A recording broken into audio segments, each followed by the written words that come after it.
For my project, I decided to review the paper Transient Reducing Greenhouse Warming on Early Mars.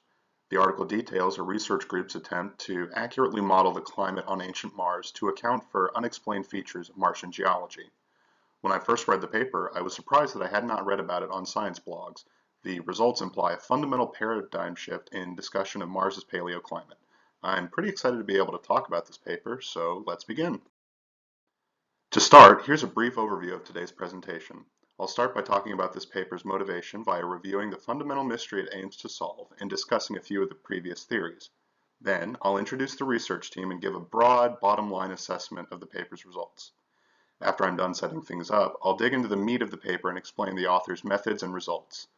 Finally, I'll wrap up with a discussion of the paper's conclusion and opportunities for further research. On to the mystery.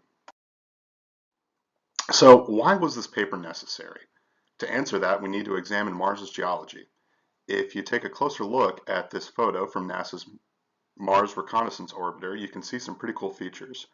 To the top right here, you can see peaks of sediment buildup, and in the rest of the picture, you can see pretty deep valleys that run along the surface.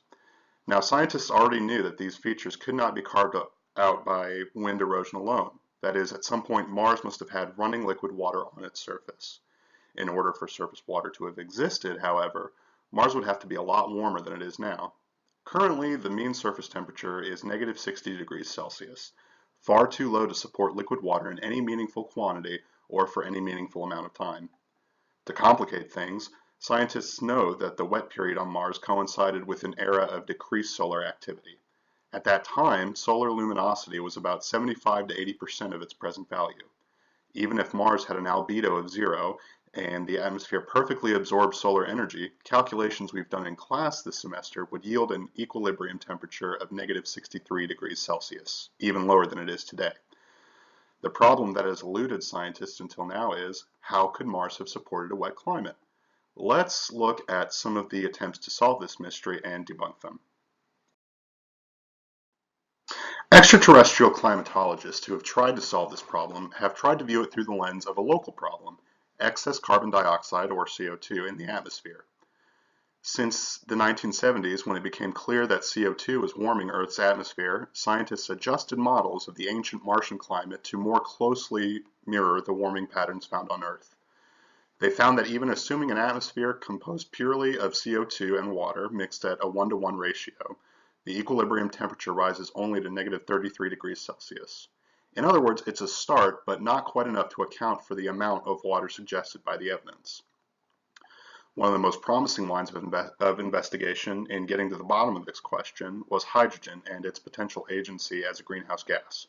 For example, the celebrated astronomer Carl Sagan suggested that ammonia, NH3, or a similarly hydrogen-rich atmospheric composition might have warmed Mars. UV radiation degradation and quickly escaping molecules, respectively, ultimately showed that these models couldn't explain the warm and wet Martian climate of old. Similarly, more recent models with various adjustments to H2 and CO2 atmospheric composition and pressure have also had some key inadequacies related to the levels of CO2 and the rate of escape of H2 known to exist on Mars. We still lack a definitive explanation of Mars's climatic evolution. Let's meet the researchers that may have solved this problem. So on this paper, the principal investigator was Robin Wordsworth. He is an assistant professor at the Harvard School of Engineering, and he also teaches at the School of Applied Sciences, and he also works with the Department of Earth and Planetary Sciences at Harvard. The research team comes from a variety of different universities. They come from Harvard, Tomsk State University, Moscow State University, and the Russian Academy of Sciences in Russia. And they also come from the Jet Propulsion Laboratories at Caltech and Brown University in the US. So what did they find? Well, generally, they found that hydrogen and carbon dioxide and methane collide and react in interesting ways. And in particular, they were surprised by the methane interactions. Now, the calculations used in the collision-induced absorption, or CIA analysis, can be broken down into two basic components: the potential energy surface, or PES, and the induced dipole surface, or IDS. The PES is a plotting tool used to examine the energy involved in a certain chemical reaction given molecular geometry, and it's useful for finding stable chemical species and transition states. That is, the time in the process when the system has the greatest potential energy. The IDS is a similar tool that primarily describes molecular geometry and describes the possibilities of interaction amongst a given collection of molecules. Once they had the data from these tools, the researchers analyzed the spectra of interactions of various molecules using coded simulations executed on supercomputers. The code was checked against empirical data found from interactions studied in labs here on Earth and was found to model the physics and chemistry of chemical reactions accurately. The model is capable of simulating atmospheric composition and gas dynamics averaged together on the scale of a planet, and the researchers used it to try to narrow the gap between the current geological features and the models describing the atmosphere that carved those features.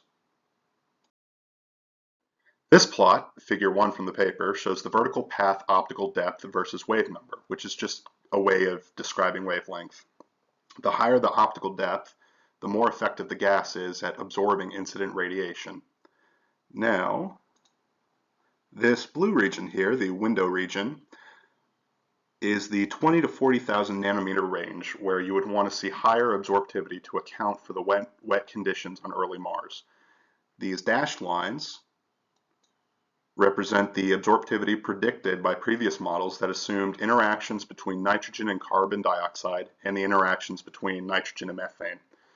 The gray line illustrates the absorptivity of CO2 alone, and you can see why CO2 hasn't been investigated very much as a possible greenhouse gas. Now, if you look at the solid lines, however, you can see the higher absorptivity caused by the collisions of CO2 with methane and hydrogen molecules. This carbon dioxide collision-induced absorption produces a greenhouse effect that is roughly an order of magnitude more insulating than nitrogen reactions or carbon dioxide acting on its own. This result, although promising in its own right, needs a little more molecular bookkeeping before a plausible model can be adopted. Methane in particular has some interesting quirks that, if taken at face value, could potentially falsify these results.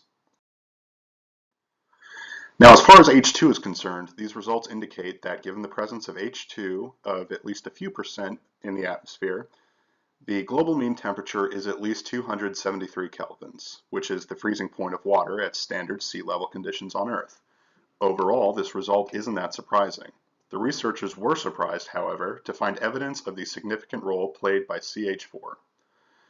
Until this study was conducted, scientists had disregarded methane as a candidate for an early Martian greenhouse gas. On its own, methane is best at absorbing wavelengths around 7,700 nanometers, which means it's best at absorbing in the low energy near infrared range. The higher energy photons essentially sail on by. This property leads to another problem. CH4 can cause temperature inversion in the atmosphere at high altitudes, which then in turn prevents further heat transfer to the surface. How then can the model suggest that CH4 was an effective greenhouse gas? The answer is all in the interaction between CO2 and CH4 molecules. Remember, when they collide, they produce absorption effects in the 20,000 to 40,000 nanometer range, just like the CIA effect of CO2 and H2. Now, by tinkering with that model, researchers found that an increase of only 5% in CH4 corresponded with a 20 to 45 degrees Celsius increase in global mean temperature. Now, that range is because of further adjustment to the background CO2 pressure. That's why, it's kind of a 25-degree margin of error there. These levels wouldn't have been strictly necessary, though, because of the way that CO2 interacts with both methane and hydrogen. Assuming the equal presence of H2 and CH4, the Martian atmosphere would have to have been composed of only about 3.5% of each gas for the global mean temperature to have been 0 degrees Celsius. This composition figure assumes an atmospheric pressure of 1.5 bars, which is about 1.5 times standard sea level pressure on Earth. which does seem a little optimistic given that today Mars has an average surface pressure of about 0.006 that of Earth. Figure 2 from the paper illustrates the global mean surface temperature as a function of mole fraction of the gases under investigation. The solid lines showed the collision-induced absorption effect with carbon dioxide, and the dashed lines show that same effect with nitrogen, both of which were calculated for various atmospheric pressures. If you'll notice, the middle figure shows that nitrogen and methane actually produce a cooling effect. So that's this line here, when they collide for certain mole fractions. Also notice that the third figure, which illustrates the effect of both methane and hydrogen collisions, has a different scale. When you have similar amounts of gases in equal amounts, both gases in equal amounts rather, you get more bang for your buck, so to speak, than you would if either gas were the only one interacting with CO2. So now that the researchers have a pretty good candidate model of what the chemical composition could have led to Martian climate hosting liquid water, there are still two big unanswered questions. Number one, how did these chemicals get into the atmosphere in the first place? And number two, what are the mechanisms responsible for the gases sticking around to warm the climate up? With respect to the first question, there are three possibilities that the researchers thought merited exploration. One possible source of greenhouse gas emissions is volcanic activity. We know that Mars has volcanoes. In fact, it has the largest known volcano in the solar system, Olympus Mons, which is pictured here. We know by the presence of lava flows that Mars was once volcanically active, similar to how we know that liquid water once flowed freely on the surface. The problem with this hypothesis, though, is that any activity sufficiently violent to produce the levels of hydrogen would not have produced enough carbon dioxide to make the model viable. In other words, if volcanoes are emitting hydrogen in large quantities, they tend to retain CO2. This makes volcanic activity an unlikely solution to the emission question.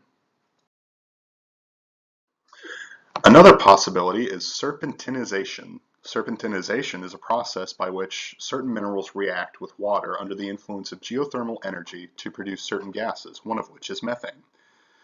Since we have already seen serpentine deposits and are pretty sure that early Mars had the appropriate composition of minerals, this process is likely to have contributed to the greenhouse effect. The researchers estimate that if only 5% of Mars's crust had the right composition for serpentinization to take place, methane could have been produced at a rate between 5 times 10 to the 10th to 10 to the 12th molecules per square centimeter per second.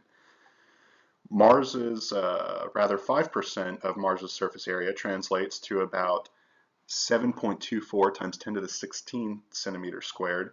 So under this model, serpentinization could have been responsible for the introduction of between 3.62 times 10 to the 27th to 10 to the 29th molecules into the atmosphere per second. If this process continued on geological timescales, there would have been quite a lot of methane to interact with the carbon dioxide. Yet another scenario that the researchers discussed was the possibility of hydrogen and methane release as a consequence of meteorite bombardment. This hypothesis is consistent with what is already known about Mars, especially since the period of the greatest valley formation, that is more surface water working to carve the various channel features we see today, is believed to have occurred simultaneously with the period of peak meteorite impact rate. So with these last two plausible explanations for the production of greenhouse gases, the researchers then addressed the other main question raised by the results. Once these gases had been produced, what processes kept them in the atmosphere?